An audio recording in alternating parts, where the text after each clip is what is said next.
before I designed and implemented this power button, in order to turn off my monitor, I would have to twist it, reach back here and press the button, because I want the monitor as close to the speakers as physically possible. Alright, so in the course of the day, we've gone from this to this to a very quick 57-minute test sprint just to get an idea to see if I'm even remotely close on the angle. And it's off and printing now, so we're gonna go ahead and let that go and see what happens. Okay, first iteration is in the books, and this was a complete shot in the dark. I had no idea what angle I would need or how long I would need these pieces, but this actually gave me a lot of information.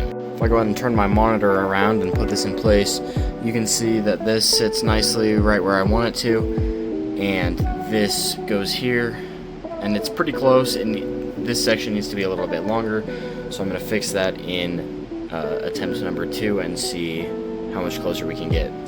Okay, so this was my first iteration.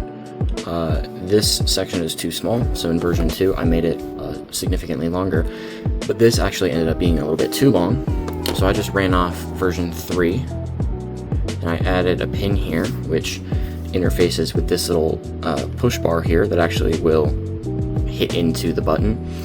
And while I was at it, I also finished designing up my hinge mechanism, which slots together super easily. Oops. Just like that, and allows this to rotate. So I'm going to go ahead and slap it on and see how close I am. Okay, here we are on the back of the monitor. And basically the way this is going to sit is something like this, right? Where it's going to push and it's going to interface here.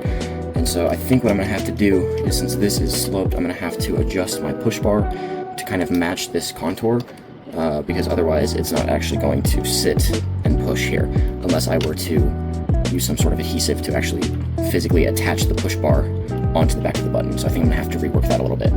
I just went ahead and used some double-sided tape to temporarily attach this in place, and I think I'm also going to need to adjust this distance as well. I think the hinge bar is sitting too far back, which tips this down more than I would like it to, because if possible, I would like this to sit flush with the front of the monitor instead of with the back, because this has to be pushed a lot further in order to actually begin to contact the button. Okay, it's been a few days, and I haven't done a lot of actual filming because I'm not super good at the whole do something, film it, whatever. Anyway, here's a few more iterations, things that I did. Obviously this is not all of the pieces because the final version is actually attached to my monitor. You can see here, we got this little thing, and if I go ahead and I push it, it turns off the monitor. If I push it again, it does turn on the monitor, so success. If I go ahead and turn the monitor around, you can see what my final setup ended up looking like.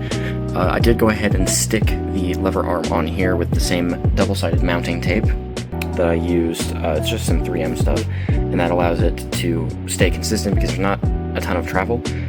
Overall, it is pretty janky, but honestly, I don't really care.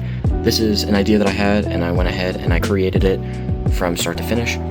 And this is one of the first times that I've ever done anything like this, so I am not going to complain. I'm going to say that this project is a huge success. It doesn't look the best, but hey, you don't see any of this. It's behind my monitor, and it does what I need it to, so I'm going to go ahead and say that this project is complete.